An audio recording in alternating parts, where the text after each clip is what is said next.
નમસ્કાર દર્શક મિત્રો, હું વિવેક કલોલા આપનું આપ સર્વેની યુટ્યુબ ચેનલમાં હાર્દિક સ્વાગત કરું છું.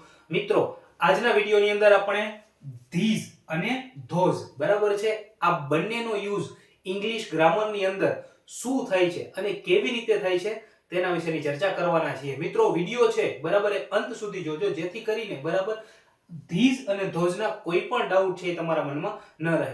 મિત્રો, આના પહેલા મેં ધીસ અને ધેટ નો વિડીયો છે બરાબર એ મૂકેલો છે અને એની લિંક છે બરાબર એ આ વિડીયોના અંતમાં તમને ડિસ્ક્રિપ્શનમાં મળી રહેશે બરાબર છે. ન જોયો હોય તો જોઈ લેજો, કેમ કે મિત્રો આ ટોપિક શીખવા માટે તમને એ આવડવું જરૂરી છે બરાબર છે. તો જોવો જોઈએ કે મિત્રો ધીઝ અને ધોઝ બરાબર. પહેલા તો જે ધીઝ છે એ ધીસનું બહુવચન છે. કેનું મિત્રો? તો કે ધીસનું બહુવચન છે બરાબર.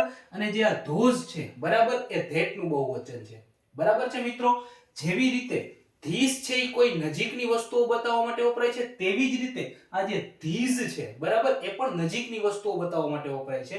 તેવી જ રીતે જેમ ધેટનો ઉપયોગ બરાબર દૂરની વસ્તુઓ બતાવવા માટે થતો હતો, તેવી જ રીતે આ ધોઝનો ઉપયોગ પણ દૂરની વસ્તુઓ બતાવવા માટે થાય છે. પરંતુ આનું સાચું પ્રોનાઉન્સિએશન એટલે કે ઉચ્ચારણ આવડવું જરૂરી છે. જોવો જોઈએ મિત્રો, આને ધી ઝ વચાય. શું? ધી ઝ બરાબર. અને આ શું વચાય? ધો ઝ. ક્લિયર છે મિત્રો?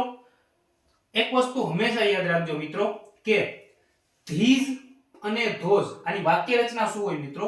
કે જે ધીઝ છે બરાબર અને જે ધોઝ છે બરાબર આ બંને બહુવચન વસ્તુ પ્રાણી બહુવચન સમજો ને એક કરતા વધારે બરાબર છે.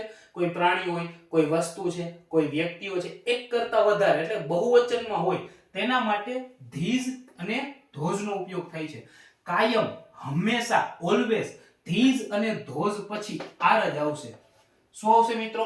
આર જ આવશે. અને આના પછી તરત જે બહુવચન વાળા શબ્દો હશે તે આવશે. શું આવશે? બહુવચન વાળા શબ્દો અથવા તો નામ. ક્લિયર છે મિત્રો?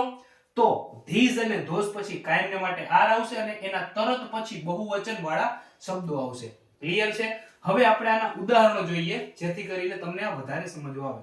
હું એમ કહું બરાબર કે આ સફરજનો છે, આ સફરજનો છે, તો કેમ કહેશું મિત્રો? તો કે these are apples. શું કહેશું મિત્રો? these are apples. જો these પછી શું આવશે? are apples એક કરતા વધારે છે બરાબર. તેવી જ રીતે હું એમ કહું પહેલા સફરજનો છે બરાબર છે, તો શું થશે? those are apples. those are apples. આ છોકરાઓ છે. શું છે મિત્રો? આ છોકરાઓ છે.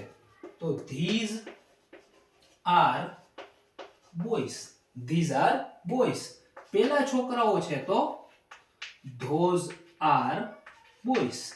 those are boys. હું એમ કહું આ ગાયો છે, હું એમ કહું આ ગાયો છે, તો these are cows. these are cows. બરાબર છે. પેલી ગાયો છે, those are cows. those are cows. હું એમ કહું આ પુસ્તકો છે બરાબર છે, તો these are books. these are books. બરાબર. હું એમ કહું પહેલા પુસ્તકો છે બરાબર છે, તો those are books.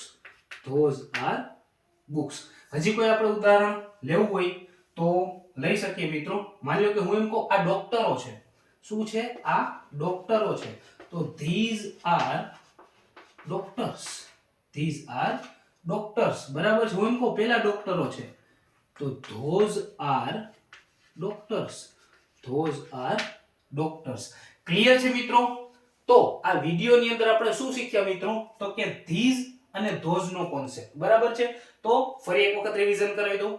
these અને those બરાબર છે એ બંને ધીસ અને ધેટના બહુવચનના રૂપો છે. ક્લિયર છે મિત્રો? ધીઝ છે બરાબર એ નજીકની એક કરતા વધારે વસ્તુઓ છે તે દર્શાવવા માટે વપરાય છે. સેમ જે ધોઝ છે એ દૂરની એક કરતા વધારે વસ્તુઓ દર્શાવવા માટે વપરાય છે બરાબર છે. એ વાક્ય રચના શું હોય મિત્રો? તો કે ધીઝ અને ધોઝ પછી કાયમ આર આવશે. શું આવશે મિત્રો? કાયમ આર આવશે અને એના પછી તરત બહુવચન વાળા શબ્દો અથવા તો નામ આવશે. અને આપણે અહીં એના 5 એક્ઝામ્પલ્સ જોયા છે. આનો યુઝ કરીને તમે ઘણા બધા ઇંગ્લિશના સેન્ટેન્સીસ બનાવી શકો છો. તો મિત્રો આજના વિડિયોમાં અહીં સુધી જ આવા જ સારા ઇંગ્લિશના વિડીયો લઈને હું તમારી સમક્ષ જરૂર રજૂ થઈશ. અને એક બીજી વાત, મિત્રો, વિડીયો ગમ્યો હોય, બરાબર છે, તો એક લાઈક જરૂર કરી દેજો. કોમેન્ટની અંદર મને જરૂર જણાવજો કે આ વિડીયો તમને કેવો લાગ્યો, બરાબર છે. અને ચેનલને હજી સુધી સબસ્ક્રાઇબ ન કરી હોય તો જરૂર કરી લેજો, બરાબર છે. ત્યાં સુધી જય હિન્દ, જય Bharat, take care, thank you so much.